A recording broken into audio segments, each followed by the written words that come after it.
All right. It's great to be here again, and it's great to see a full room. Okay, so I'm going to be talking about logical relations, as Benjamin just said. So let me just sort of say a few things about setup and what the lectures are going to cover and things like that. Okay, so.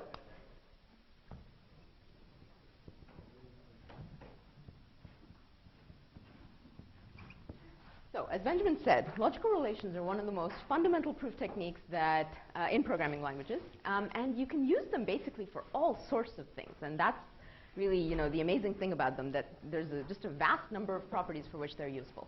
So, just to give you some examples, one of the earliest uses of logical relations was to prove that all terms in the simply typed lambda calculus, all well-typed terms in the simply typed lambda calculus, terminate. So it's a proof that evaluation will always terminate in that language. They have been used to prove observational equivalence in languages. So why would you want to prove observational equivalence or equivalence of programs? Why would you want to prove that two programs are equivalent? Might that be useful?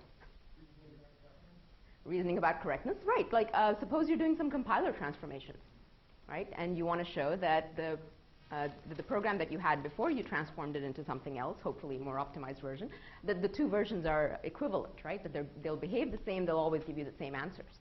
Some other examples, let's say you have two implementations of the same abstract data type, right? Like let's say you're implementing a stack using a linked list versus using an array or something. And you want to reason about the fact that you actually have two implementations that are equivalent. Maybe you started out with the less efficient one, and later on you wanted to plop in a more efficient one. So these are just examples of where you might use them. So equivalence is a big thing. But you also need them in security. And I'll say a little bit more about this later, and Andrew Myers will show you a use of logical relations in one of his lectures as well. But let me do a little bit more setup. One thing that I want you guys to remember is that logical relations essentially come in two flavors. And this is helpful, like mentally, to categorize them as such. There are logical predicates and logical relations. Basically, these are unary, as indicated by the word predicate, as opposed to relation, and these are binary. Okay, and there'll be a certain pattern that emerges during these lectures, which you'll start to sort of understand that this is how I want to set things up. Okay, so unary logical relations are used. What do you do? Okay, what is a logical relation? Well, logical predicates are unary logical relations. What you do is you basically say that the terms in your language satisfy a certain property, a certain predicate. I'll write P for that, and we basically say that E satisfies P, and we index this with a type. So a logical relation or a logical predicate says, you set up a definition of when all terms in the language of type tau satisfy this predicate or property of interest to P. Okay? Binary logical relations, you have two terms. So here I'll write R for relation as opposed to predicate, but you basically set up some sort of relation R, again, indexed by the type, and you say when expressions E of type tau, sorry, you set up a relation on E and E prime, right? So you have two terms.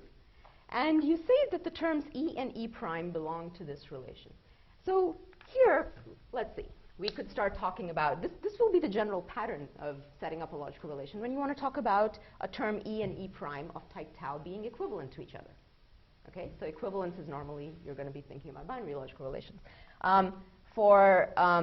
Examples of using logical predicates or unary logical relations are things like type safety. I can set up a logical relation to show that some E of type tau is type safe, that it will, that a term of that type, if it type checks, it will not get stuck when you run it.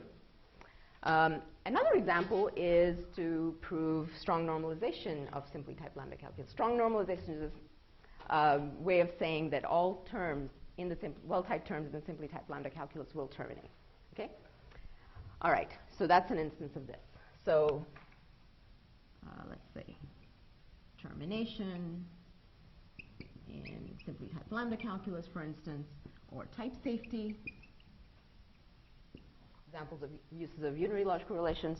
Here, proving observational equivalence, for instance, in various contexts. And another instance of that is compiler correctness. And actually, let me say something about compiler correctness. You can actually set up logical relations between two terms that don't both belong to the same language. Okay, so you can have a relation that relates source language terms to target language terms. So, the term E and the term E prime could come from two different languages. And actually, for compiler correctness, that's the kind of logical relation that one would want to set up. Yeah? It seems like that would involve two separate relations, E and tau and E big and tau. Between E and tau and the E prime and tau? Yeah. Yes, exactly. So if you want to think of this as, you start out with a tau in your source language, and perhaps you do a type preserving translation or something of that sort, then what you'd want to think about is, this is my source term. It has type tau, and my compiler translated it to some E prime of type tau plus or tau hat, whatever, translation of tau. And so you set this up sort of, the type of the source level term sort of takes priority, and it tells you what type the other term will have. Yes. Okay. So I'm not going to be setting up those kinds of logical relations where the terms come from two different languages, but I want to show you a pattern where you start to see that this is completely natural, and so that you know how to do it. Okay. Let's see, what else? The other thing that I mentioned before was secure information flow, and this Andrew Myers will talk about a little bit more. But just to give you a sentence or two on what sort of property we want here, well, I'll do that in a second. So Andrew will talk about security type languages where you can essentially label your variables as low security and high security, and then you have a type system which tells you whether or not some high security data leaks into low security outputs.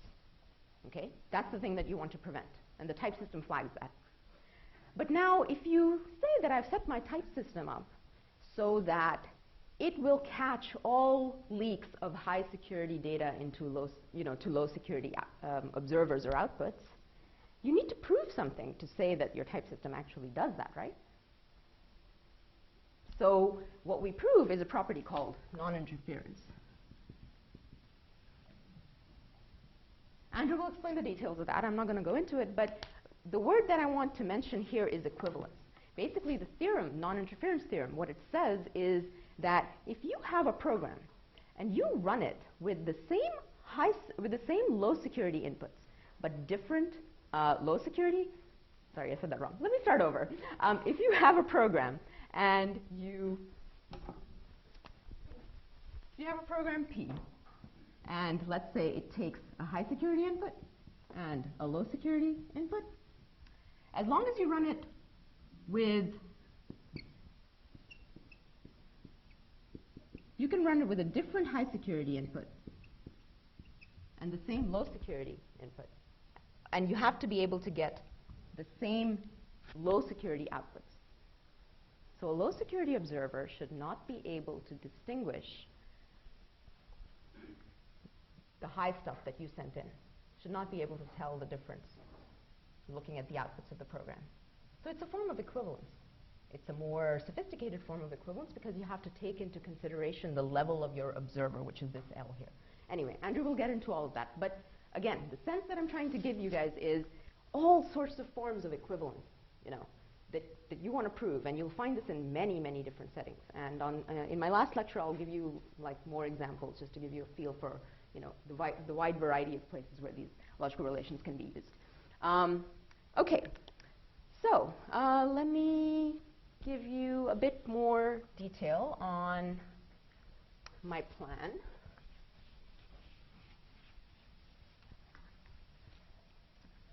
So today I'm going to talk about strong normalization of simply typed lambda calculus.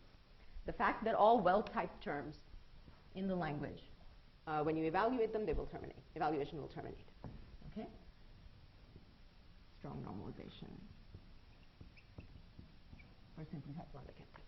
All right. I'm starting with this because this is basically the first logical relations proof that most people will encounter, and I want you guys to have encountered it if you haven't seen it already. And what I'm going to do is I'm going to stick to a very standard presentation. Basically the presentation that you will find, give or take, just with a tiny tweak or two, that you will find in Benjamin's TAPL, Types in Programming Languages, Chapter 12. Have that memorized. Okay,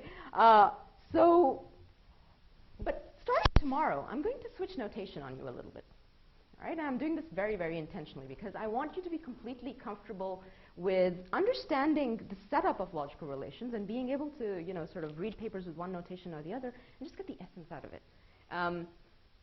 Let's see if we manage to achieve that. But all right, so tomorrow we're going to do type safety using logical relations. And again, this is going to be a unary logical relation, right? Because termination, proving strong normalization, that's a property, it's a unary property. And type safety, again, that a term that type checks will not get stuck. That's also a unary logical relation. And what I'll do is I'll start off doing, you know, showing this for the simply typed lambda calculus, and then I'll add recursive types. Okay? And that'll lead us to some very interesting territory. Basically, logical relations, historically. I said that, you know, you set these up so that you say if E has type tau, you set it up in a way that, you know, for every type tau, you want to show that you want, you basically classify which terms of type, when terms of type tau have the property P. Okay? So this is set up by induction on types. The whole definition is done by structural induction on the type tau. Okay. This works fine, and historically it was great, but it was always restricted to sort of very simple settings where you didn't run into problems and various circularities that come up, like, let's say, when you have recursive types. Because what happens when you have recursive types? When you have recursive types, you can define things like lists and trees and so on. And there are interesting problems that come up with, you know, making sure that this definition remains well-founded. So we'll talk about that tomorrow. So this will be my way to get into how do you have to set up logical relations when you have these more advanced type features. And we'll start with recursive types, and I'll show you step index logical relations. All right? Step indexing has been used. Step indexed. Step indexing is a form of logical relations that's been used with a lot of success in many, many different settings. Basically, anytime you run into certain forms of circularities, this comes in handy. Okay, so we'll talk about that, and then I'll start talking about observational equivalence, how you use logical relations to prove observational equivalence. And here we'll talk about, you know, are people familiar with parametricity, representation independence, at least the terms? Yeah, I see some nods. Okay, good. So we'll talk about those notions here. So we'll start talking about abstract data types and so on. And then, finally, we'll talk about mutable references. Mutable references, as in when you have references in your language, you have dynamic allocation, you can allocate memory on, and you can update it. And these here we'll talk about ML-style sort of references where, you know, a memory cell always contains a value of the same type throughout its lifetime. All right? And this leads to some really, really complicated issues. But we'll see that the step indexing trick just sort of, you know, manages to fix all the problems that come up, in a sense. And that'll be where we stop. But I think that by the time we get over here, you'll have a very good sense of the setup, and you'll be prepared to, you know, read all sorts of latest research papers and so on, even if they're much, much more complicated than what we've covered here. All right? Okay, so let's get into it. Any questions? All right. So let me pull this down.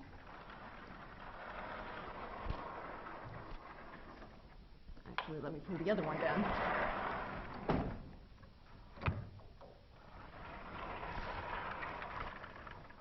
So here's the simply typed lambda calculus. All right? Hopefully you're all completely familiar with this.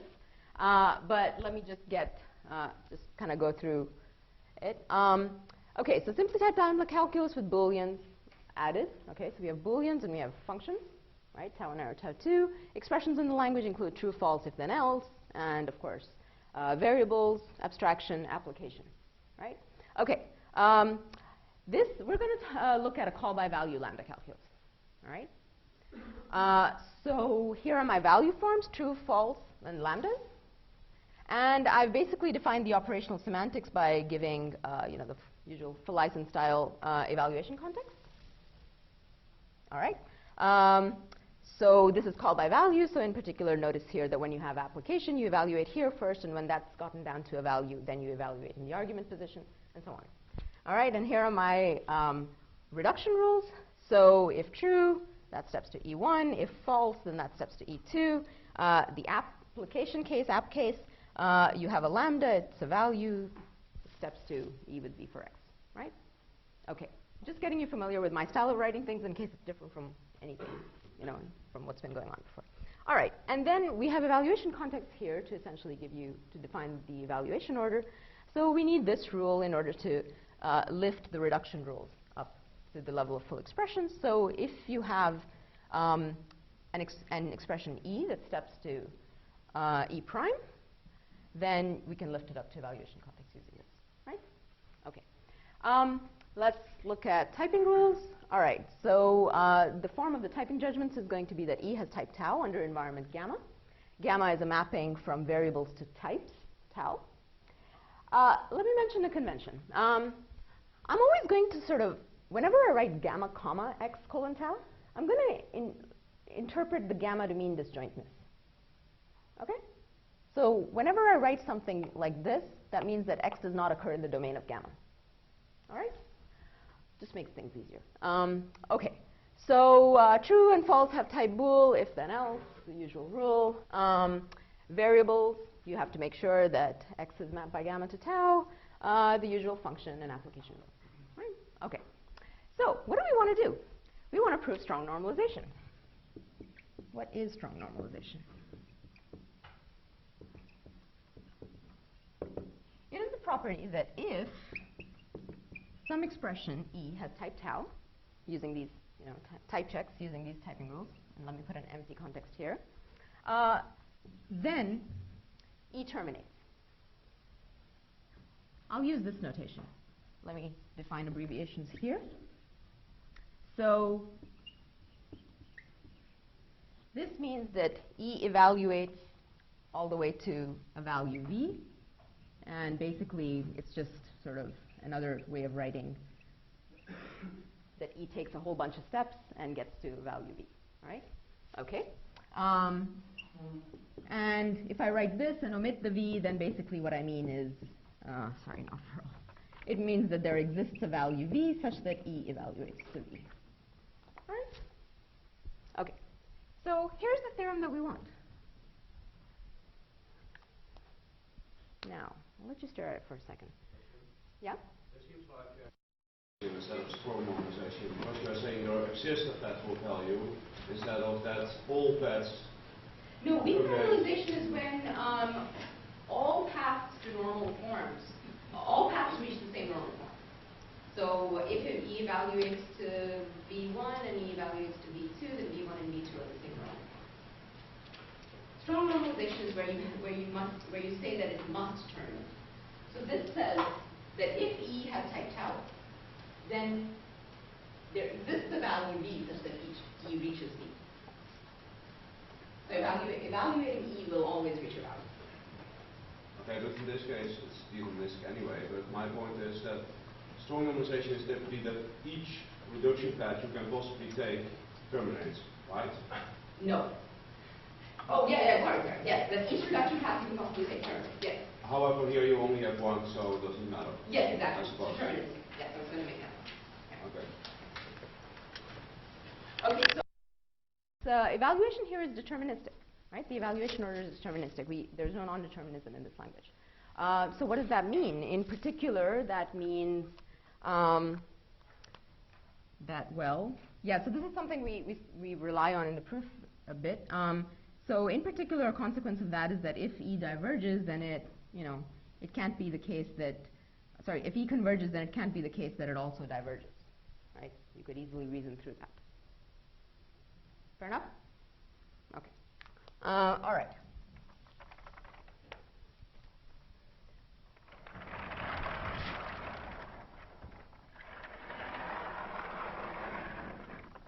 Okay. So if I were to ask you to just go off and prove strong normalization, there's the statement of the theorem right there. If E is well typed, E has type tau, then E terminates. You want to take a stab at it? How would you prove that? Induct on the derivation, all right. Okay. And induct on the derivation. So, okay, so anyone want to sort of think this through, what might happen? So if we induct on the derivation, let's see, we have the true case and the false case. Clearly, those terminate, right? If then else, all right, so we'll apply our induction hypothesis. We know that E terminates, okay, gives us back a Boolean, and we know that E1 and E2 terminate, so, okay, the if then else case should go fine as well, right? Maybe, for those who are kind of following this rough thing. Okay. What about the, okay, let's do the lambda case. Does lambda terminate? Yes, it's already a value. Great. How about the application case? If we were just inducting on the derivation, so what do we get from our induction hypothesis? So we're trying to prove that E1 applied to E2. So we know that E1, E2 has type tau. And, you know, the typing rule tells us that E1 has type tau2 arrow tau, E2 has type tau2. Okay, we're trying to show that E1 and E2 terminates. By the induction hypothesis, we know that E1 terminates and that E2 terminates. Now what? What? You switch to a different proof method, exactly, right? Okay, so what just happened? Well, if E1 terminates, then it has to, it's a function type, all right? So it has to be a lambda of some form. E2 terminates, let's just call it, it evaluates to some sort of V2. So now we still have to show that E1 applied to E2 terminates. That means what's happened so far, we've taken a bunch of steps. E1 has become turned into this, you know, has evaluated to this lambda. Lambda has gotten applied to a V2. So after a bunch of steps, we're here. But now we have to show that E with V2 for X terminates. Still have to show that, right? And now there's nothing more that our induction hypothesis gives us. We were doing induction on the typing derivation. Or you can think of it as induction on the structure of E, on the size of E. These are all sort of equivalent ways of saying the same thing. But basically, our induction hypothesis here isn't strong enough. All right? And that's where logical relations come in. Basically, at its core, logical relations are a way of strengthening your induction hypothesis enough to get a lot of these properties of interest through. And the problem case will almost always be, you know, something to do with the lambda form, with functions. Not always. There are more advanced features that complicate life too, but at least for starters. Okay, all right, so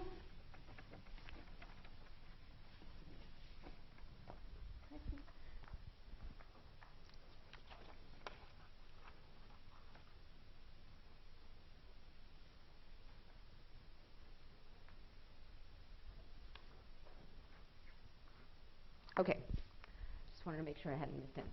All right, so what we're going to do is define a predicate, a logical predicate or a unary logical relation. So I'm going to call it Sn tau.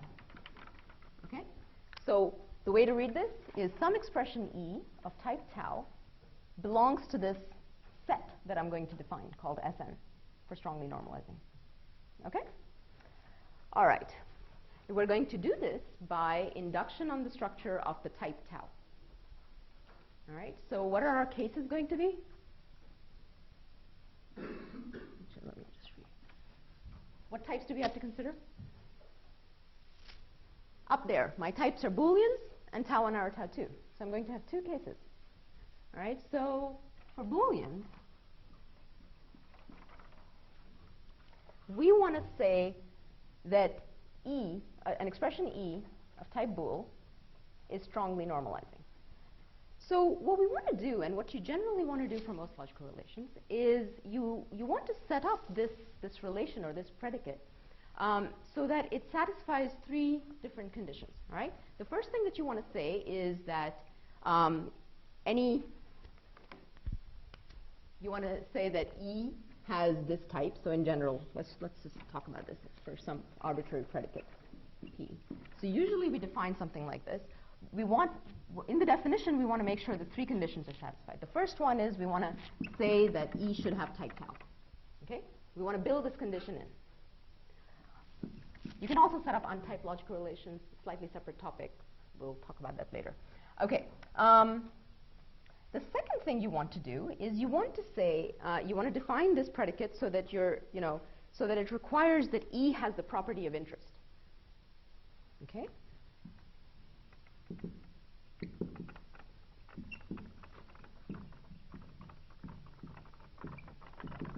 In this case, the property of interest is that evaluation of E must terminate.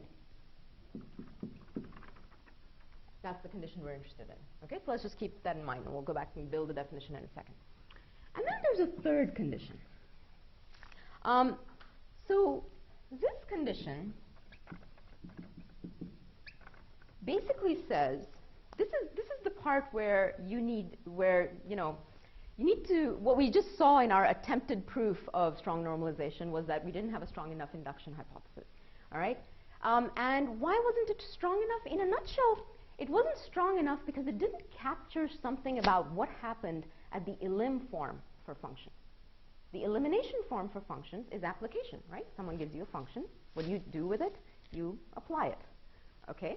But when you apply it, something happened, right? We had a lambda term. It was being applied to a V2. And then we needed to know something about the body of the lambda after the beta reduction, right? We needed to know something about how that behaved.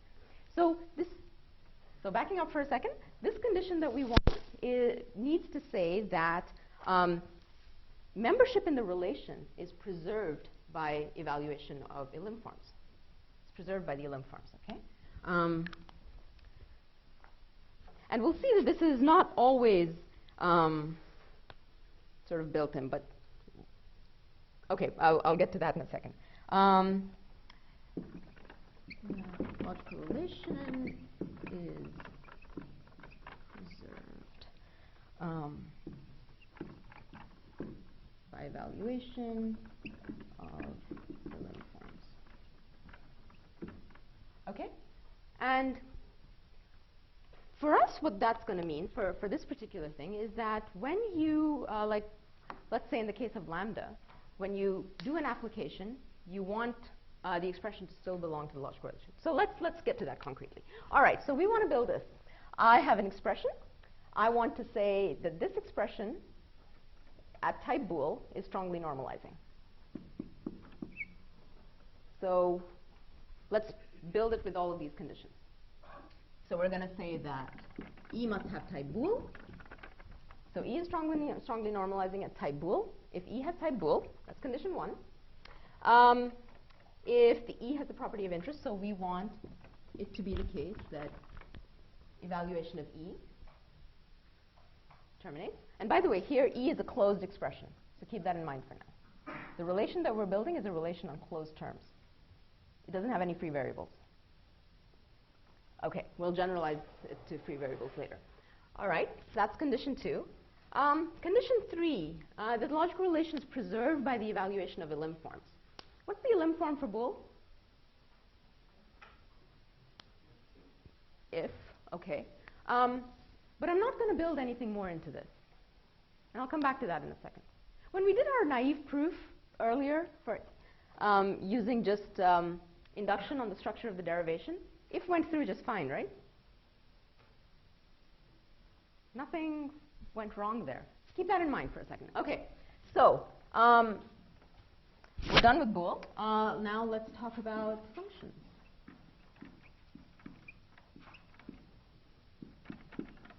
When is an expression of type tau1 or tau2 strongly normalizing? Well, it better have the type tau1 or tau2. It's an expression. It's not a lambda yet. It better terminate.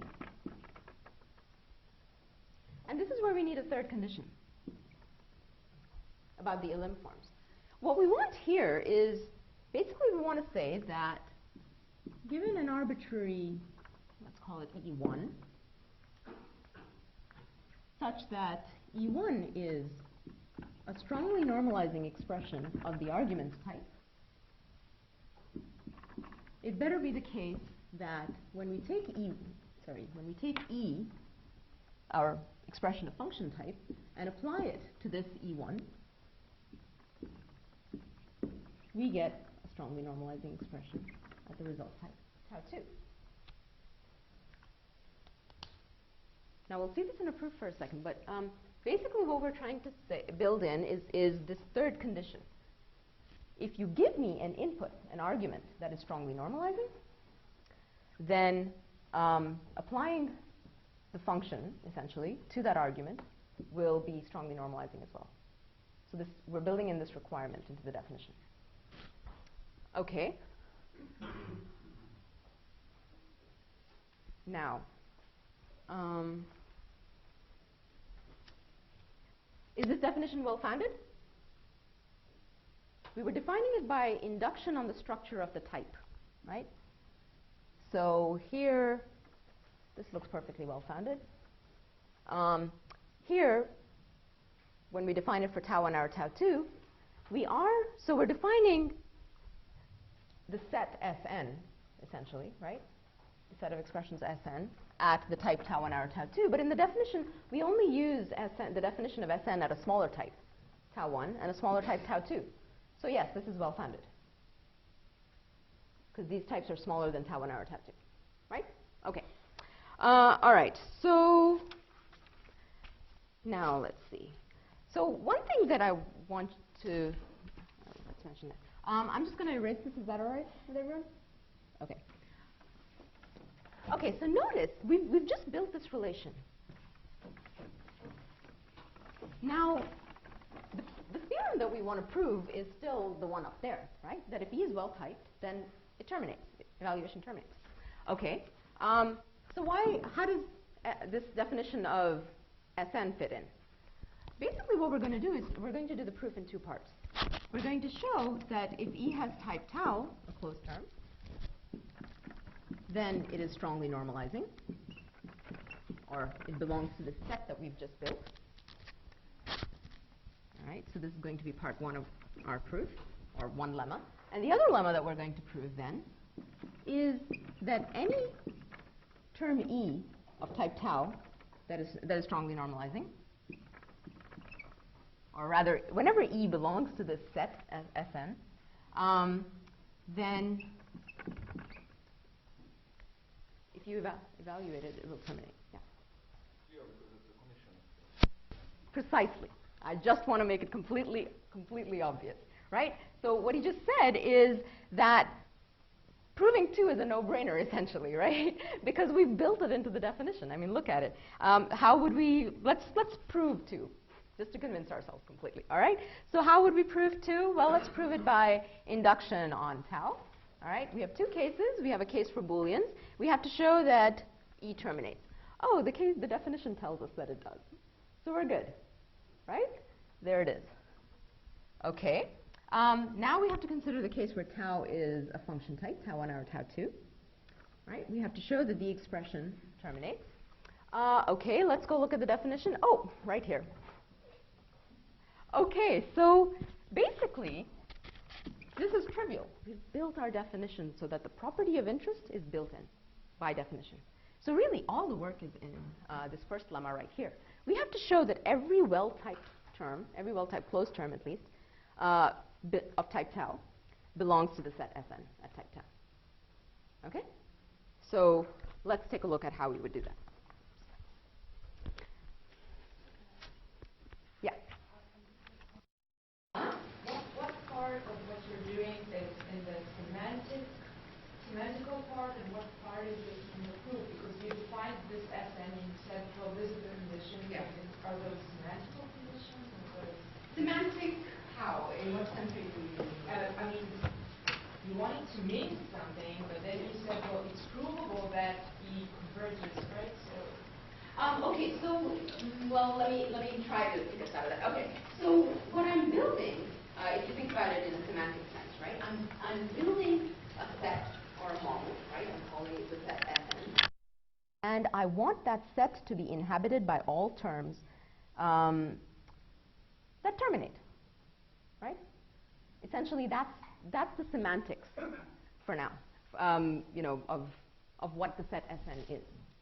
Okay, but basically, all Sn is just sort of a way of strengthening our induction hypothesis so that we can prove that any well-typed term does, in fact, belong to the set Sn at the appropriate type. Does that make sense? Every well-typed term must belong to this set or this model, you know, that we built. Okay? Yeah. So can I understand? Here is to define some logical relations which is as strong as the one that we want to prove, then prove that one instead. So, if you want to define, say that again. so here is to define some logical relations which is as strong as the one we want to prove, which is determinate, and prove that one instead. Yes, exactly. I mean, and you need to go through this condition because it allows you induction hypothesis. Okay? Because when we tried to prove this directly going from here to here, we failed because our induction hypothesis wasn't strong enough. Okay? And this will become a little more clear as we step through the function case and of the proofs. Okay. But we still have another problem. Okay. We have defined when closed terms are strongly normalizing, right? And the theorem that we're interested in is about closed terms. If you have E, it's a closed term of type tau. It doesn't have any free variables, right? It type checks under the empty environment. Then we want to show that it terminates. Now, here's the thing that we're trying to prove. How would we prove this? Again, just the mechanics of how would you, here's a theorem or a lemma, how would you prove this? By induction on? By induction on the derivation, okay? I think that's exactly, completely the most logical thing to do. So if we do induction on this derivation, we are going to hit the lambda case, right? At that point, even though we're trying to prove this for a closed term, in our premise, we're going to have some free variables, right? So we can't just prove this for closed terms. We have to generalize. We can't prove this directly. We have to prove some theorem about open terms. So if E has type tau, it's well typed under gamma, then what? Well, then we basically want to say that we want a certain way of closing off all of the free variables that appear in E with appropriate values. So let's do that with a substitution. I'm going to write little gamma to be in a substitution, and basically it means that it's a mapping from term variables to values. Yeah. Can you just say the S for all is at the beginning, and if the S for all is at the beginning, then this expression term, like it's talking about normalizing or whatever, the one which doesn't have the for all. So tell me what for all would you like? Just for all the free variables. For all the free variables? Okay, so that's sort of what we're trying to do. We're trying to say that for all the free variables that appear in gamma, if you give me values that have a certain property to substitute for these free variables, and that's what these values are. I'm just trying to write it with a sort of substitution from shorthand. You give me some, for all values, v1 through vn, you can give it to me. I want to be able to plug those in, essentially, right? So what I want to do is, since E is an open term, I want a closed term. So I want to close it off with a substitution and then prove that that is strongly normalizing. Of course, there's a question mark here. Are you with me? So we have a property, strong normalization, which applies only to closed terms. We're trying to sort of lift that notion up to what do we need to do for open terms? Because we need to talk about open terms in order to you know, actually get the proof to go through. Yeah. Oh, you meant lambdas. Oh, just to close them off? Oh, I see. So if you just have E, that doesn't quite work. Try it out. I mean, yeah. To get it to work, you'll essentially have to do something like what we're doing. Because at some point, you basically have to hit the lambda case. And that will add variables to your environment. Right? Okay. All right. So what I'm trying to say here is that I have a term with some free variables, and I'm asking you to give me a substitution gamma, which gives me bindings for all of the free variables in gamma.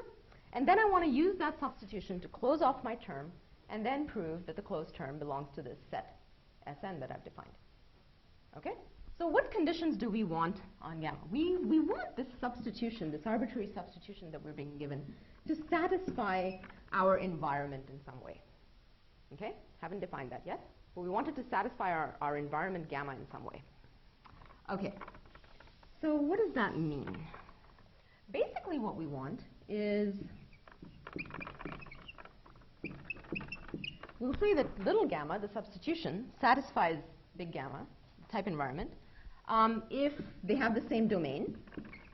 So the domain of little gamma is equal to the domain of big gamma. So basically, you know, they're mapping the same variables. And if for all variables in the domain of either gamma, is this in front of anyone? Can everyone see this? Okay.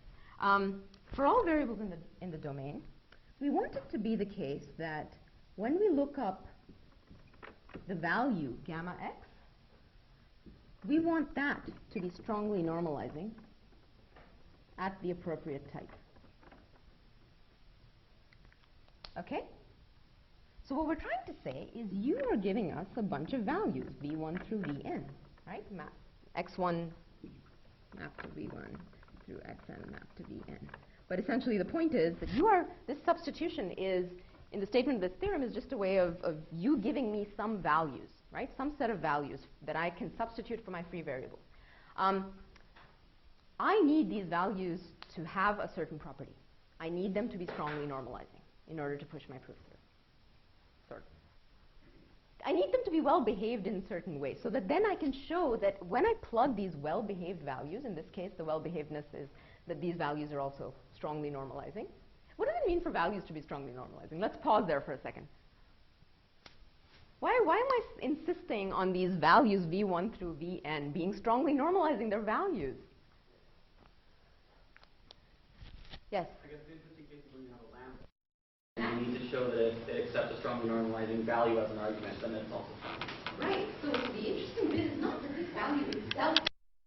It's already a value. It's already terminated. The interesting case is the bit about the induction hypothesis that we get, right? If that value is of function type, meaning it's a lambda, then we want to know that it belongs to the set Sn tau 1 arrow tau 2 so that we can get this condition, right?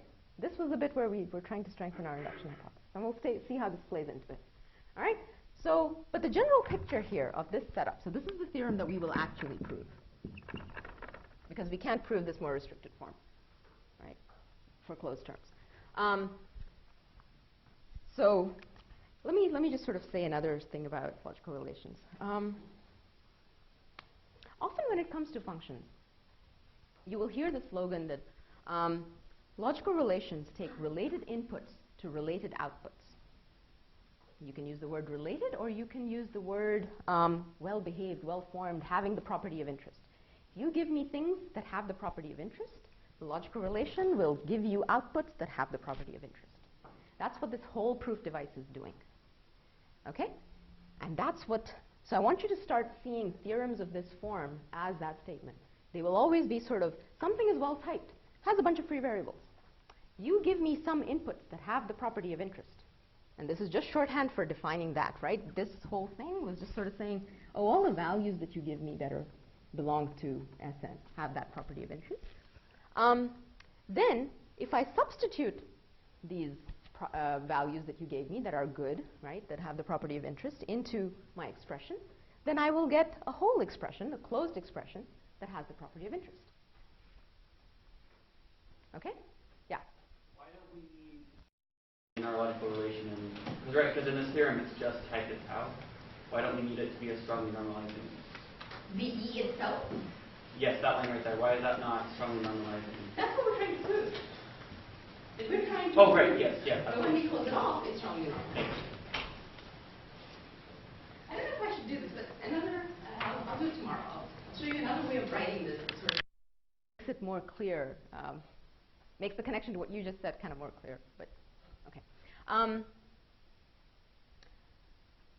Okay.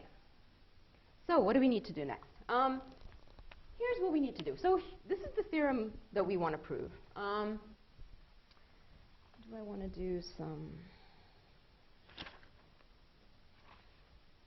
Let me just point out one property that we're going to need. Let's just call this a substitution lemma. So we're going to need to show that if you have some E of type tau, right, and you are given some substitution that satisfies gamma in that way. Now notice that all of the values in our substitution, since they belong to this set, they are going to have the type dictated by big gamma, right? So all of these values that are in this substitution will have this type, right? Okay. I could write that as, if you guys have seen that. So for every value in the range of this, for all x in domain of gamma, assuming that the domains of these are the same, it must be the case that gamma x has type dictated by gamma. And these are closed values. Okay? All right, so substitution lemma that I'm interested in, I want to say that if I have a term and I'm given a substitution gamma that satisfies that, then it will always be the case that the closed term that I get by applying my substitution to E is going to have the type tau. This is just a generalization of the standard substitution lemma. We would prove this by induction on the length of big gamma, all right, and sort of or on the size of gamma of the domain of gamma. And the case where n is 1 is your exact substitution lemma that you would see for the simply typed lambda calculus. Yes. Yeah. Back to the thing before. Yeah. Are we considering closed terms being open terms as well? Sorry. Is a closed term also an open term with no free variables?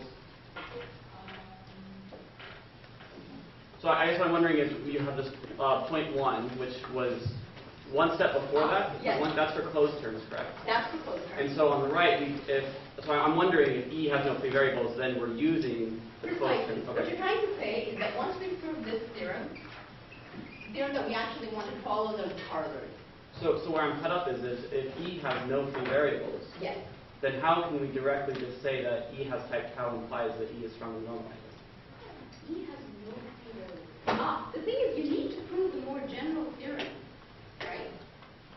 And then, okay, so let's forget about how we prove this, but let's see how we prove this. Okay. Now, let's talk about whether this follows. Okay. Does this follow the corollary of that? Yes, absolutely. That's the deal. Okay. So we'll get to that. We can't prove the corollary directly. So we're getting to why this is true later? Yes, Okay. we're getting to why this is true now. Okay, my next question is why does this substitution not follow directly from this theorem? It pretty much does. Okay. I just wanted to state it. Fabulous. Thank you. Well, I mean, it doesn't follow directly from this theorem. We need it in order to prove this theorem at certain points. Okay, great. That's just an auxiliary lemma that I wanted to say. Okay. It could follow if the theorem were already proved. If the theorem were already proved, it would follow. Yes, exactly. Okay. All right. Okay, so let's prove this theorem. We're going to prove it by induction on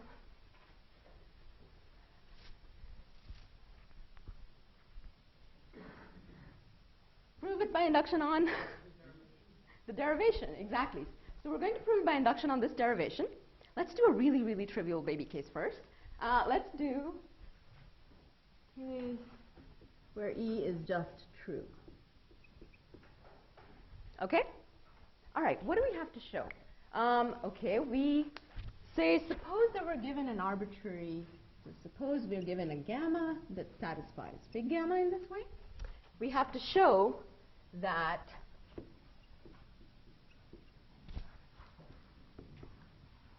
gamma applied to true is strongly normalizing at our type bool. Right? This is what we have to prove, and that amounts to this for the case that we're considering. Right? Okay.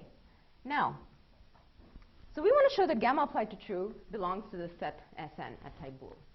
All right. First, let's note that this is equivalent to showing that true belongs to Sn at bool. Yeah? Because true doesn't have any free variables. Just by definition of substitution, because true doesn't have any free variables, those two things are equivalent. So suffices to show this. Put an L there. Okay, so now we just want to show that true belongs to this set. Let's go and read our definition and see what we need to do to prove that. We need to show that true has type bool, that it's a closed expression of type bool. Good, we're done. We need to show that true terminates. It's already a value, so we're done, right? Okay, good. So true is really easy. All right. Now let's do something more interesting. Well, let's do the variable case as well. So the case where x has some type tau. Okay. What do we need to do here? Well, again, suppose that we are given a substitution gamma that satisfies our big gamma. We have to show that when we apply the substitution to our expression, which is x, that is strongly normalizing at this type tau, where, this tau is gamma x, right? That's what you can read off here. Okay. So let's try and show that. Well, so this is an arbitrary tau, right? But we know that our substitution gamma satisfies big gamma. So let's go look at the definition of that. So what can we infer from this fact right here, right? That the substitution satisfies big gamma. Well, we know that the domains of the two gammas are the same. So that means that we already know that x is in the domain of big gamma. So that way we know that x is in the domain of little gamma. And we know that gamma x is some value, right, because it's a substitution. And we know that for all x, that value satisfies the property that we want. So this follows immediately, right? I could just write this as, this is what we need to show. We already have it built in by definition. So this is immediate. Everyone with me? Yeah? Okay, good. All right. Now, how much time do I have? I have till noon, right? Okay, yes. Okay, so now let's do the application case. It turns out that even the application case is now going to be easy. Things are going to be flipped around a little bit. Before, when we were naively trying to do the proof, the application case is where we got stuck. And the lambda case was just fine. Now it's going to be the reverse. And there's a reason for that. Well, we'll get to it in a second. All right, so let's look at the application case.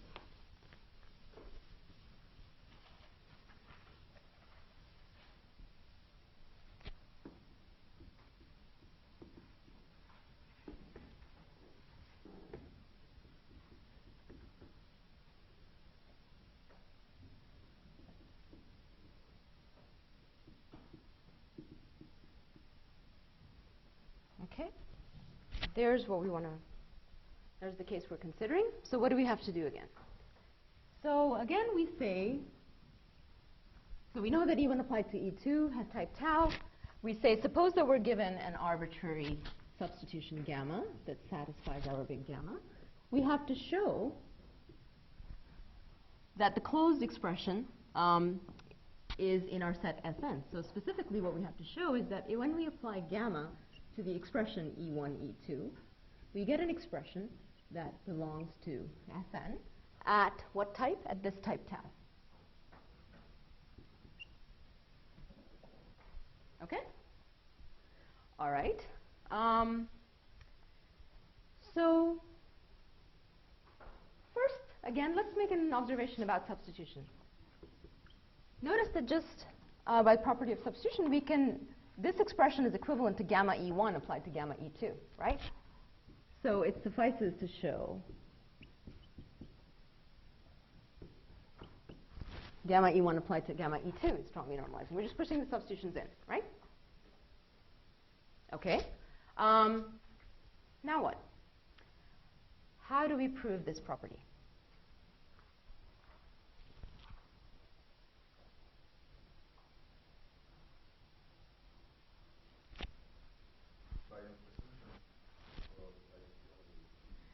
By assumption. Okay, so first what you're saying is, let's appeal to the induction hypothesis, right? So we need to appeal to the induction hypothesis. By that, we will know, we know that E1 has type tau 2 arrow tau, right? Okay, so what is the induction hypothesis going to tell us? It's going to tell us that, basically this property holds. By the induction hypothesis, if we can supply a gamma that satisfies this big gamma, right, and we have one here, right, then we can conclude that gamma applied to E1 belongs to the set Sn at the type tau 2 arrow tau. Right? We can infer that just using our induction hypothesis. Okay. Then we can do that one more time, right? Okay, so by IH again, we have that gamma applied to E2 belongs to the set Sn at the type tau 2. Okay. Now, this is the thing that we still want to show.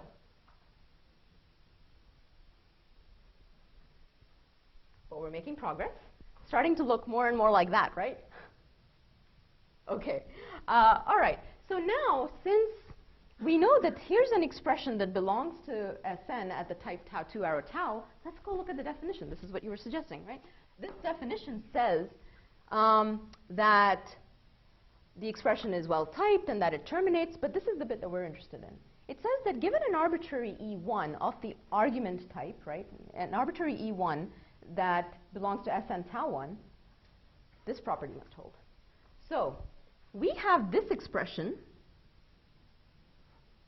that we can use as the argument, right? And it belongs to Sn at the argument type tau 2. Therefore, just by unrolling the definition over here, we get that at the result type, which in this case is tau, our gamma E1 applied to this expression gamma E2 must belong to Sn at the type tau. So we got it simply from the definition. Right? Okay, so what did we do? We went and strengthened our induction hypothesis. And we built the case that we were having trouble with, we sort of built a condition about ill-informed into the definition of this relation, which gave us a stronger induction hypothesis that just allowed us to push the application case through really, really simply. All right? But there are always two sides to the coin, all right? Application became really easy because we strengthened our induction hypothesis. Now, the lambda case is going to become harder because we're going to have to prove an extra property about functions. Functions can't belong to the set Sn tau 1 or tau 2 simply if they're well typed and if they terminate, which they easily do. But we also have to show that any function that belongs to this has this property that if you give it, if you apply it to an expression that is strongly normalizing, then the application is strongly normalizing. Okay, so let's do that next. Can I erase this? Or should I move? All right.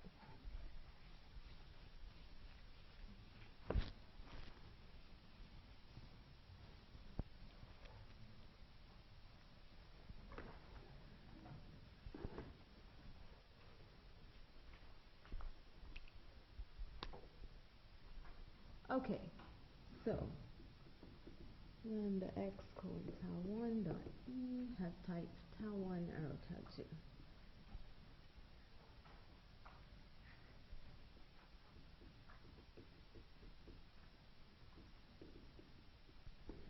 So that's the case we want to show next. All right.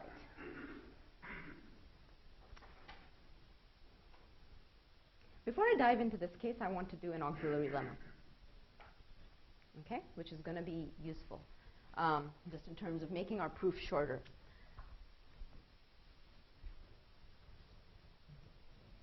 So you will often use something of this flavor in your proofs whenever you use logical relations. So here's what it is.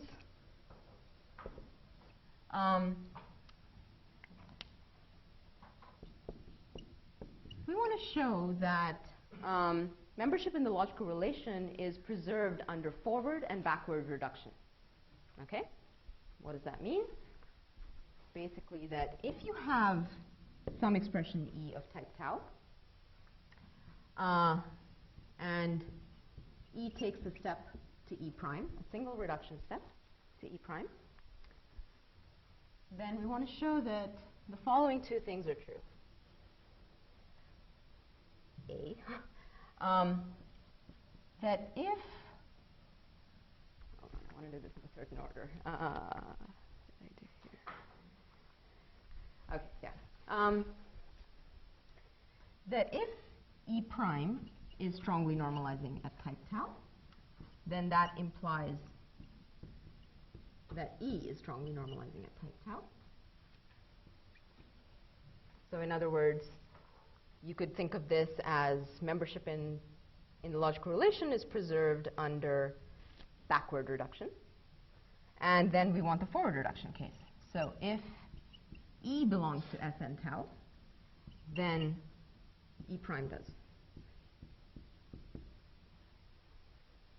Okay? So any guesses as to how we would prove this? We'd prove it by induction on, what would we prove it by induction on?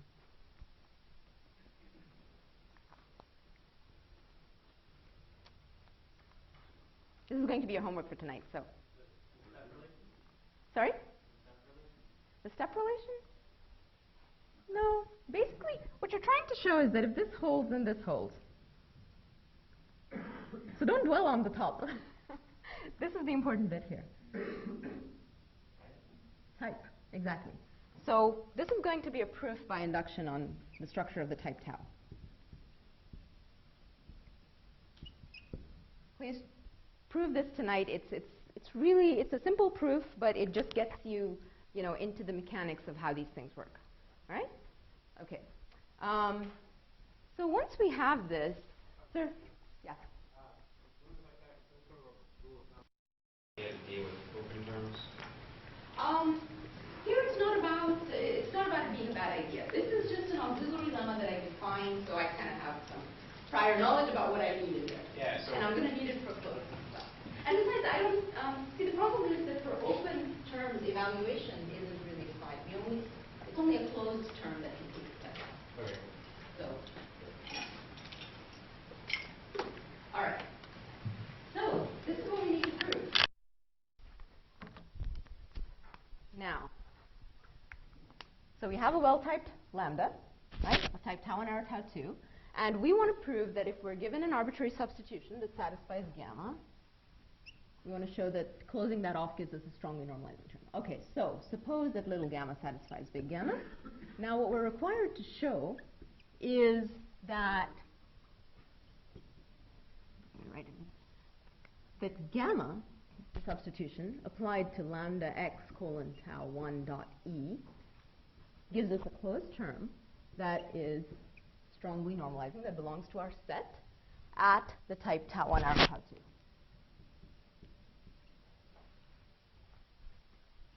Okay. Now, what do you think the first step is, just based on if you were paying attention on what I did in the last two cases?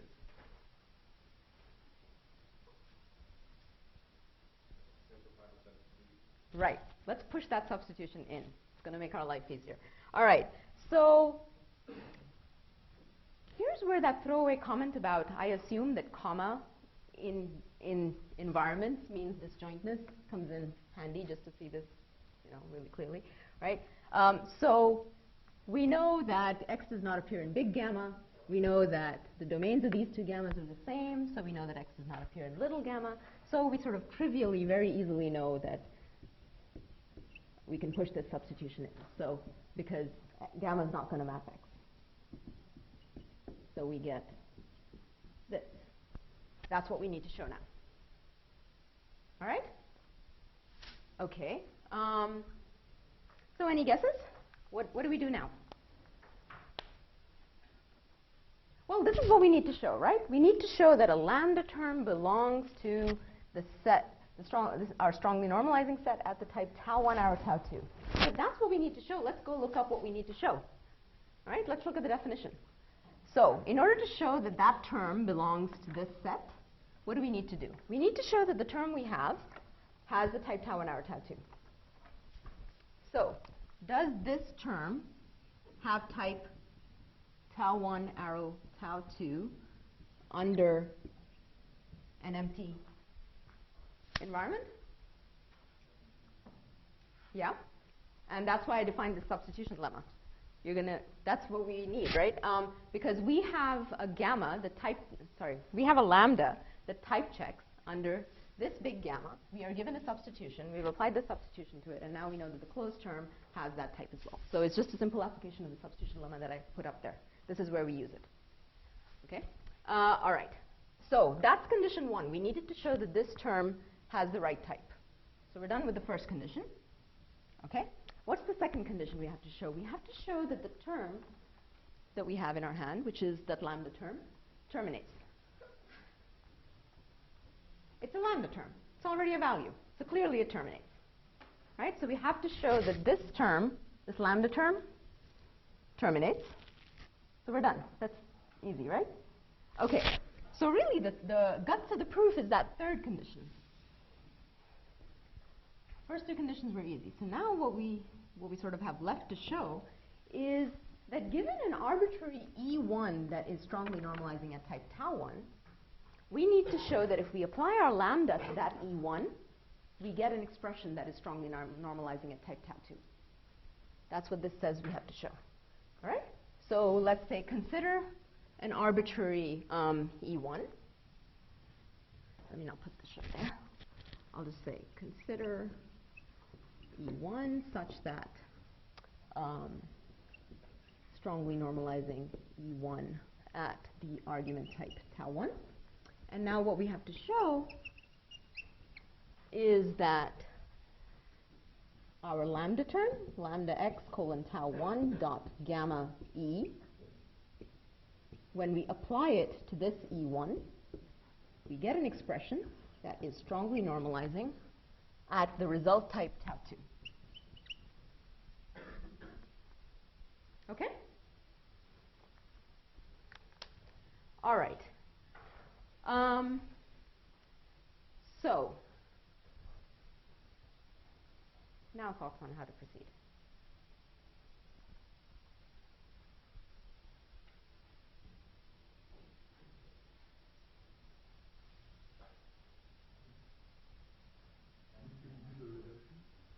You could use a reduction, okay. And what would you like to do? Or what do you?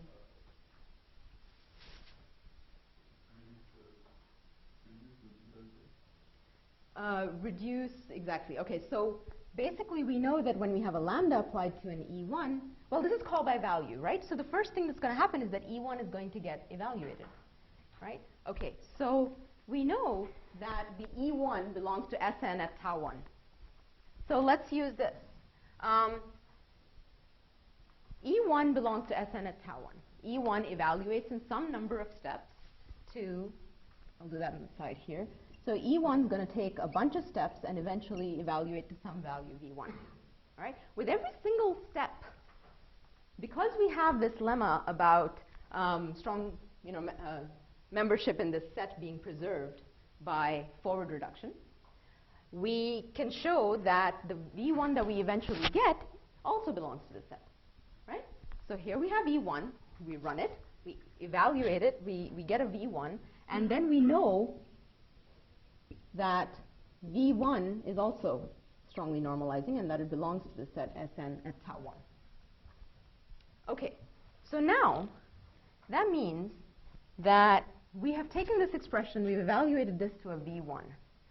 All right? So that means that this expression has taken a bunch of steps, and now we have lambda x colon tau 1 gamma e applied to V1, right? After a bunch of steps. Okay?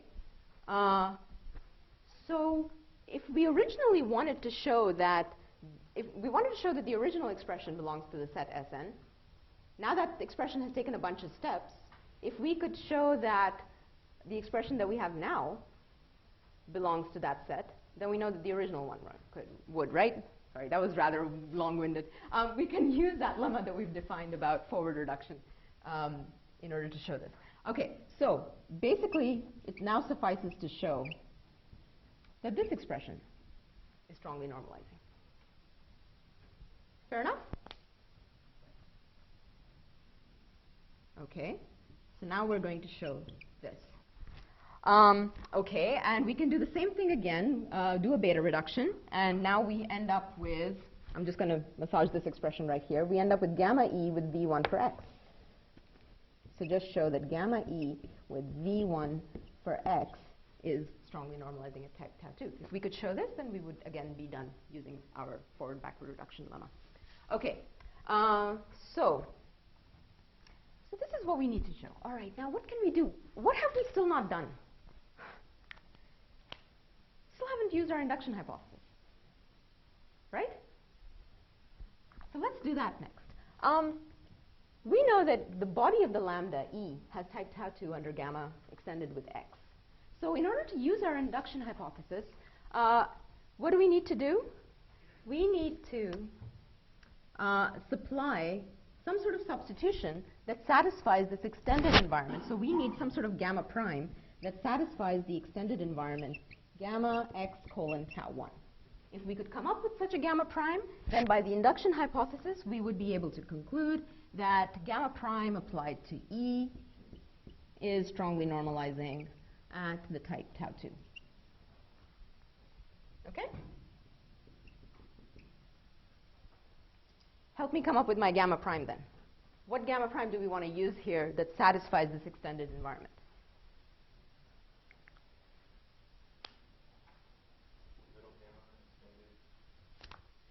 Okay, so little gamma we already knew satisfies big gamma, right? So we want to extend it with some x, right? Mapped to some value. And what do we need? Well, we need it to be the case that whatever value we put over there is strongly normalizing at the type tau 1. So just use this V1 that we have, right? We already know this fact. Okay, so take the extended environment, right? So the environment we had before and add in that V1. And this makes sense, right? Look at how the program is running, right? We have this lambda term, it's getting applied to an argument, but the argument got evaluated first and we got a value in our hands. And then we know that that value is strongly normalizing. This input that we have is strongly normalizing. So we can use that here. All right, so now because we know that this substitution, this extended substitution satisfies this extended gamma, we know that E with gamma prime is now x maps to V1, and this whole substitution gets applied to E. We know that E substituted with this stuff is in the set Sn at the type tau 2, right? Okay, let's massage this again, because substitution. What is this expression equivalent to? Could we write it in a different way? Notice that this is just equivalent to take gamma applied to E and then substitute V1 for x. Right? Okay. So we already have this fact. What did we want to show? I think it's kind of warm in here and people are getting sleepy. I'm getting warm. Here's what we wanted to show. Here's what we have. We're done. Yay, and it's lunchtime. All right. Okay. So your task for tonight is to do the proof of this lemma right here. All right. That membership in the logical relation is preserved by forward and backward reduction. And I want you to sit down in a quiet space and prove this lemma for yourself. Just a lambda case is sufficient. All right? But step through the details and see where we went back and forth and where things followed from the definition, the induction hypothesis, etc. All right? Logical relations are basically like this. They're sort of like this puzzle. I mean, you fit them in just the right way. You get the definitions exactly right. And if you have done that, then the proofs just sort of magically unfold and everything works out.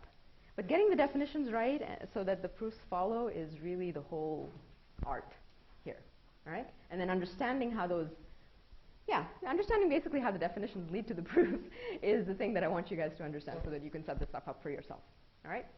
Okay, tomorrow we'll continue with type safety, and I'm going to throw a very different notation at you, okay? And I'm going to test how much you understood today. Basically, in setting up that definition, because we'll just sort of move some parts around and write it in a different way. And I think that'll be a good exercise to make sure that you really understand it. All right, I'll see you tomorrow.